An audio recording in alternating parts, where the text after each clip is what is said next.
Welcome to the Disruptor Network podcast. Ignition.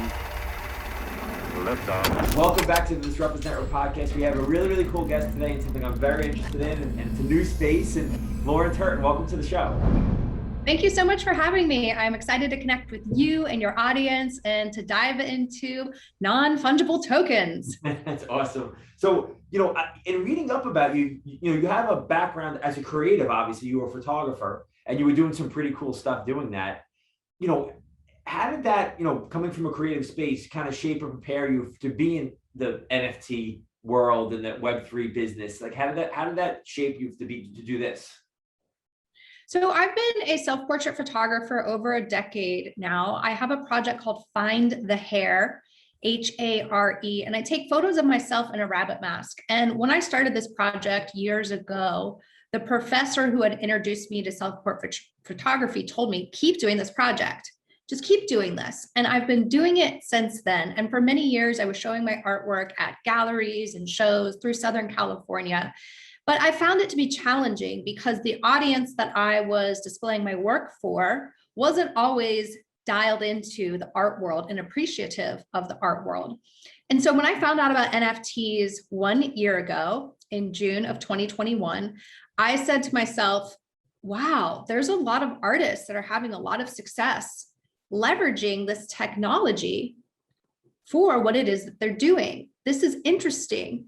And that was one of the reasons that I became so interested in NFTs, because it's a new opportunity and a new way for people in the art world and many other business sections of the world to leverage this technology. And what was interesting for me is from the viewpoint of the fact that as a creator, when we upload content to any of the social media platforms, we don't own that content anymore. And I said, wow, NFTs, non-fungible tokens, they allow for people to actually own and prove their artwork. And so that was one of the reasons why I got into the space when I did. So, it's interesting to hear you speak and that way about it, because a lot of people get into it weren't artists and they weren't in the art world. They kind of just getting into it, there's a million other ways to get into it, right? How do you feel about, holding a piece of art or becoming an NFT? Like, there's obviously room for both. Do you have anything stuff specifically you think is more stuff you'd want to see in person and that wasn't digital? Or, is there anything you have specifically around that now being in the space for a year? So it's interesting. A lot of people get into the space or become interested in it because of what I call shiny object syndrome. They see the main headlines that are out in the world, Bored Ape Yacht Club worth X amount of money. And they get super hyped because they think that getting into the space means I'm going to become a multimillionaire, when in fact, that's not the case. There's so many different ways that you can get into the NFT and Web3 space. And I encourage everyone who's listening to really take their time, do their research. Gary Vaynerchuk advises 50 hours of homework. And so great, listening to this podcast episode is helping you chip away at that 50 hours of homework and really understand that this is a technology that is going to become mainstream in a few years.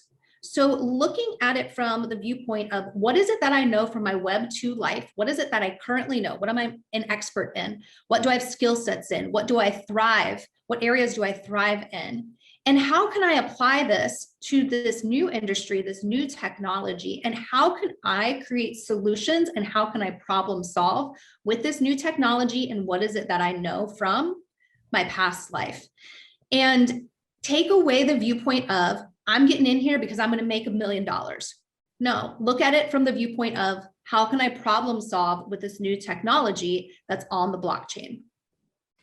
That's a great answer. I think it's great advice, the 50 hours and just kind of getting yourself adapted to it. And you really hit on something that I felt personally, like I have some NFTs, but I'm nowhere in the space, in a big way. And it's because I felt like it felt overwhelming.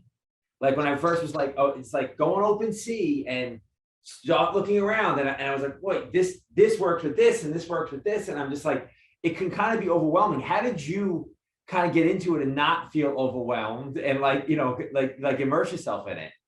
I'm still overwhelmed every day by it, and I'm 1 year in. And what's helped me on my journey, especially in the beginning days, when I only knew one or two people that even knew what an NFT was, is connecting with them, having conversations with them, learning, immersing myself in what they advised on. And so the places where people in the NFT space are hanging out at is on Twitter. So you've got to start a Twitter account. Yeah, And heard that. there, follow me at Lauren Turton _, and then look at the people I'm following or who I'm interacting with on Twitter. Check out their profiles. And if you align with them, give them a follow. From there, reach out and see if we have a community that you can join. A lot of people in the NFT space are using Discord to be able to house their communities. There's a little bit of a learning curve with Discord. Yes. It's okay. It can be overwhelming, but get into Discords. I have a Discord where I go live every Wednesday and I host free trainings, and we have a wonderful community of people that will help support your journey. And just take it step by step. I would recommend doing an hour a day. Soon you will find that you will be spending much more time than just an hour a day. But again, just take it step by step. Find people that you align with that have communities that you can ask questions to and get the support that you need so that you don't feel overwhelmed on this journey, because it is overwhelming. It's a new technology, it's a new space. And at this point in time, it's so new that there aren't a lot of standards or protocols or guides on how you do things like there are in the Web 2 world. So there is a lot of figuring it out on your own, but figuring it out with others. And something that's so amazing about the NFT and Web3 space is how inclusive people are, how aware people are, and how much we all want to help onboard more people to the space, because we want this to go mainstream. We want this to be a part of everyday lives, because NFTs put the power back into the people. And it's interesting you say that. So a couple of things you said there that I just want to unpack. So the first thing is Twitter. So I was told the same thing recently by somebody else who's pretty large in the space, like, are you on Twitter? I was like, I'm on Twitter, but I'm not on Twitter. Like, I'm on there, but I don't participate. He's like, you have to be. And it really makes a lot of sense, because even people who are big in stocks or crypto, everything kind of goes on through Twitter. So that makes a lot of sense. But the other thing you said, and I think you really hit on something that is very true from what I've seen, is that the people who are in the community, who are in the know, do want to educate. And I think that's powerful. It's really powerful. I've never experienced anything like this in my career or my life. Such a supportive group of people who genuinely care and look out for other people. And again, are also very conscious and aware of things that happen in Web 2 that are negative, that we can change here in Web 3. And so this is for women, minorities who were, pushed down in the Web 2 world. Now in the Web 3 world, we're making sure that this doesn't happen. And I think that's really important for people to understand. That's why I do free trainings every Wednesday, because I want more people to be able to learn about this technology, because I'm all about people creating new opportunities and revenue streams in their lives. And that's exactly what NFTs and Web3 technology does. These are new opportunities, there's new revenue streams, there's new ways of going about business and in the world. And it's really special. It's a special time because we are so early. To put it in perspective, back when AOL Messenger came out, we are before that time with Web3 technology. That's how early we are. Yeah, it's interesting. That's a really good analogy, actually, for anybody who understands that, because that was like a game changer then, but it took a while to get there. Now, obviously, we're in a crazy financial market for everything, and it's not just NFTs. I'm in real estate. Everything is down right now, right? Do you think that this for NFTs was probably a good thing, that everything came down so much, and because it kind of normalized it a little bit, instead of it being like such a run where you were probably getting, even in real estate, and I'll compare real estate to it. I think that when the market's so up and so high, you get some of the people who aren't necessarily so schooled or who in the business, doing the business, and some of the bad tactics come out, probably, like, because it's easier to do. Do you feel like this is kind of probably a good calming of the market NFTs that's going to help long term? When I got into the space 1 year ago, that was when projects were doing crazy numbers. And now what I've seen over the last couple of months as the market's gone down is projects and people disappear.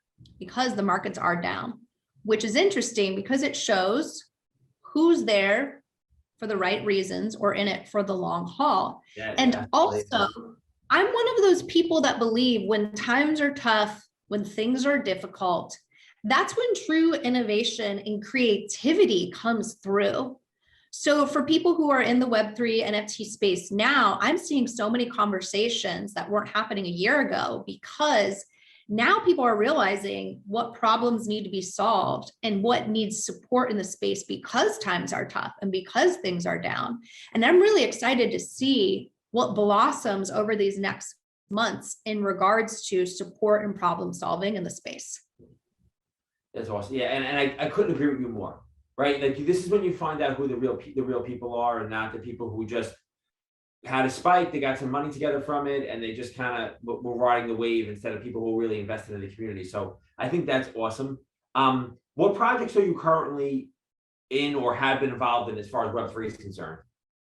So I have a podcast called Freedom with NFTs. I launched this podcast last September, and it's been an incredible journey for me because it took off. It took off really fast. And I was doing numbers of a podcast that had been out much longer than what my podcast was. I was able to interview Gary Vaynerchuk during C1 in person in New York City for last year's NFT NYC. And I started this podcast because it was a problem that I could solve in the space. I realized that the questions that I had during the beginning of my journey were the questions that a lot of people had. So I said to myself, why don't you start recording this? And also a problem that I solved was a female voice in the space. This industry is still 85, 90% men. And at that time, there weren't a lot of females who were creating content around NFTs and Web3 technology. So I was able to fill those two voids and had a lot of success with the podcast early on.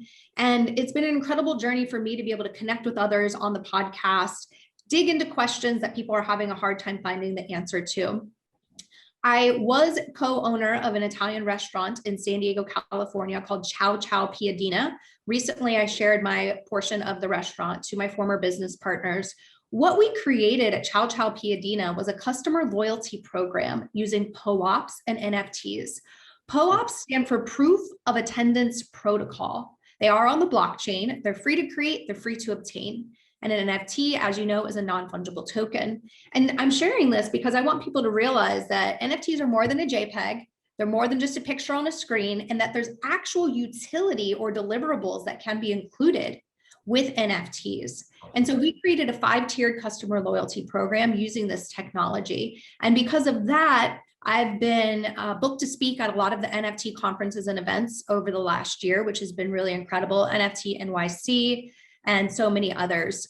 Also in the space, I recently was brought on by a new streaming platform called Moko, M-O-K-O, and I am director of Web3 content. And why I'm so excited about this is because content creators in the Web2 world, we know what that looks like.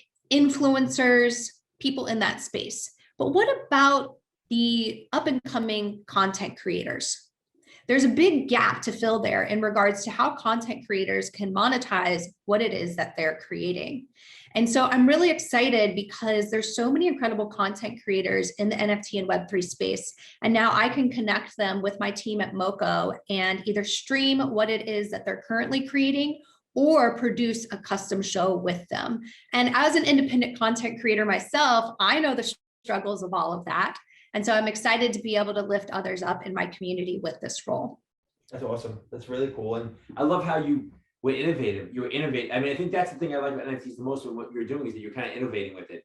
Like you utilize it in a restaurant and you're showing people that it's more than just, you're right, it's not a JPEG. Like, you know, so, and like other question too, now that I'm thinking about it, is that as far as your art is concerned, your self-portrait art, are you still doing that? And is that an NFT or like, what are you doing with that at this point? Yeah, so thank you for that question. I appreciate it. So Find the Hair is available on OpenSea. You can find it by searching my name, Lauren Turton, all together, no space. And there you'll see 2 collections that I've dropped. One of them is a lower price point collection that is targeted to my community members that want to support what I do. And the other one is a higher price point collection that's targeted at art collectors. And it's an interesting journey to go on in the NFT space in regards to selling your own artwork and connecting with actual art collectors. And I'm playing the slow game with that one.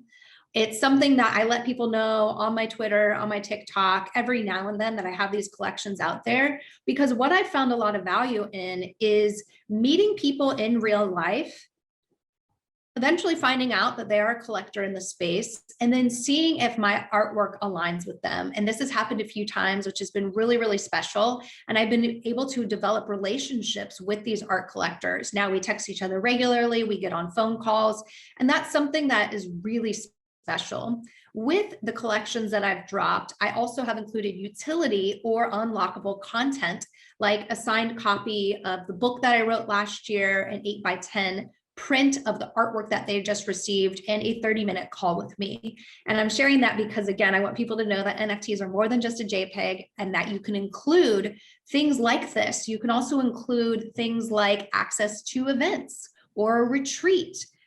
Real estate's being done on the blockchain. Yeah, it's absolutely endless what we can do with NFTs.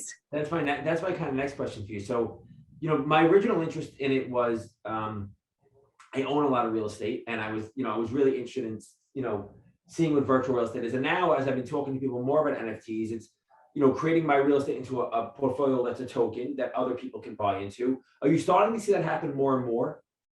I am, and I am by no means an expert in this area of the NFT space, but I've seen and I pay attention to things that are going down in this industry. And something that is interesting to think about is you can create an NFT and fractionalize it, and multiple people can make the investment, and multiple people can now own that house. I have a friend that recently started an NFT project, and they have land outside of Tulum, Mexico, and they're building houses there. So your NFT purchase gives you ownership of that house, and then you're also able to rent out that NFT to other people who would like to rent the house for a week or so. So not only do you own the property, now you're able to rent it out and monetize that way. So really cool stuff that's happening in the real estate industry. Homes are being sold on the blockchain. I know it's happened in Florida and in other locations. So if you're in the real estate industry, definitely get informed and get involved, because eventually all real estate is going to be done on the blockchain. Yeah, that's really cool. I may want some more insight from you on that soon. So I'll keep you posted. Where do you, what do you see? Or, I know you said you think this is a few years away, right? What do you see over the next few years? Like, what do you think is the next step? Is it making something like Discord more user-friendly? Like, what do you think is like the next major change coming? Well, we said it earlier, we're so early that it's before even the AOL Messenger days. And so it's clunky. Yeah. It's very clunky in the space right now. Discord is difficult to use. Just getting access to things, like figuring out how to create a crypto wallet, all of that kind of stuff is still really clunky. And so conversations that I see happening at these major NFT conferences and events is from the developer side, and developers raising their hand and saying, what can I do to make it easier for the consumers of what it is that I'm creating? So people are very aware that things are still very clunky and overwhelming for new people. So as time goes on, these systems, these protocols, they're going to become easier to use. And also, let's go broad here. Let's zoom out. Social media. Pretty much every business at this point uses social media. But with that being said, there are still businesses that are not using TikTok. You're right. We are still far away from all businesses using TikTok, but pretty much all businesses use Facebook, probably Instagram. Eventually, they will all be using TikTok. So when you think about broad picture right now, we're still far away from all businesses using the newest, greatest platform, TikTok. So zooming out even further with NFTs, you look at it and it's like, all right, 3 to 5 years from now, some businesses will be using NFTs. We go to 10 years out, all businesses will be using NFTs, 15, 20 years out. So it's really looking at this from the long game perspective, because we are so early. That's again why I encourage people, like, really take your time on this and start to just dabble and figure things out and how you can contribute to the space with the current skill sets that you have, because we have so long with all of this. Got it. You know, it's funny that I love being something this early that's infancy, right? I love that you know, that kind of makes me excited that you saying that like, hey, this is so early. Like, yes, it's clunky, yes, it's this, but it's because it's early. It's not because it's not going to be usable. Because I'm sure, especially with technology now, because even comparing it to AOL Messenger, like technology is so far ahead of where it was then now. So it's going to move so much faster. So I think that's awesome. I have this concept called the growth trap. I have a book that's coming out in November based around it. And the growth trap is something that I've gone through my whole entire life. And it is basically, you know, from the ages like infancy to like 18, right? We get bigger, we get stronger, we get smarter. Everything kind of happens naturally. And then we get to a point in life where it doesn't happen so naturally, and where we have to kind of force growth. Now, you really switched industries, right? Can you tell me about a growth trap that you've gone through that you had to really kind of mentally push through and realize that, hey, I'm not stuck, I can get to this point? Can you tell me about an experience like that? Oh, absolutely. So when I first found out about NFTs, I still had my business coaching company. I was helping clients create and launch high ticket offers and then scale their businesses using social media. I had an article in Forbes that featured me in August of last year. I had already identified that I wanted to be full-time in the Web3 and NFT space, and that I wanted to close my company. Let's talk about imposter syndrome. Let's talk about identity crisis. Let's talk about freaking out when all of this was going down. I also went through this phase where I thought I had to become a coder or a developer because I was going into the tech industry. And to be honest, things got a little bit dark. They got a little bit weird in my mind because of all of this that was going down at one time. Eventually, I pulled myself out of that dark place, and I just said to myself, what is it that you love? Where do you excel? What makes you the happiest from your business coaching company? And I took those things in my life and I said, that is your lane. And that is what you stay in the Web3 space. And that is what you move forward with. And that is how the podcast was born. That is how I was on stage speaking at these events, because I had identified that my voice and using my voice was something that I loved doing and something that I really aligned with. So then I figured out how to do that in this space. And I think it's important for people to really understand that the technology industry, it needs all walks of life. It needs graphic designers, copywriters, coders, developers, of course. It needs public speakers. It needs forward-facing people. It needs creatives. Again, all walks of life are needed here. So don't be scared or overwhelmed, especially when you get on Twitter, because a lot of people use profile pictures that are not their own. They use their favorite NFTs. And so I encourage anyone to look in your local area and see if there's any NFT or crypto meetups that you can attend. It doesn't have to be one of the major conferences. And if there aren't any in your area to attend, create a meetup. Say, I want to learn more about this. Who can meet up with me? Start it at your local coffee shop. And if it's just you, that first one, take a picture, share it on your socials and say, I'm doing the same thing the first Wednesday of every month. I'm going to be at this coffee shop at 9 a.m. Eventually you'll have more people there because other people want to figure this out too. Eventually you'll find out, oh wait, there's another group hosting meetups one town away.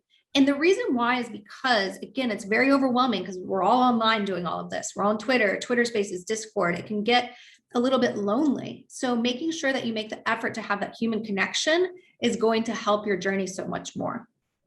I love, you know what I like about it too, and you didn't say this exactly, but you said it in a different way.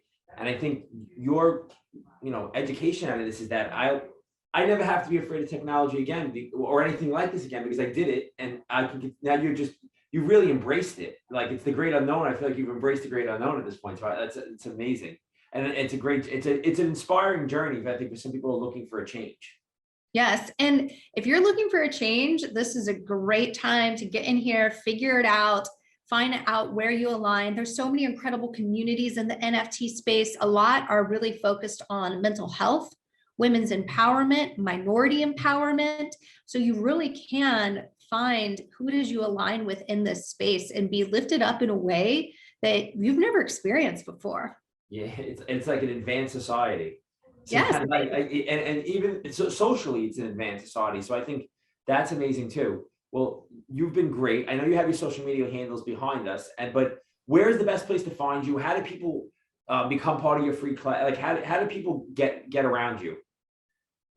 Twitter, because that's where you're going to be active at now, is on Twitter, Okay. at Lauren Turton _ LAUREN_TURTON_. And in the link in my bio there, you'll be able to connect with a free NFT guide that I have, as well as joining my Discord community, Freedom with NFTs, where I host live weekly trainings every Wednesday at 1 p.m. Pacific Standard Time, free to attend. And also my TikTok at Lauren Turton _. I have a lot of content on there about business expansion processes and Web3 and NFTs. That's awesome, Lauren. You're great. I appreciate you coming on and educating us. I'm definitely going to check out your podcast because I need a lot more educating. But I appreciate you being here. Thank you. Thank you so much for having me. Thanks again.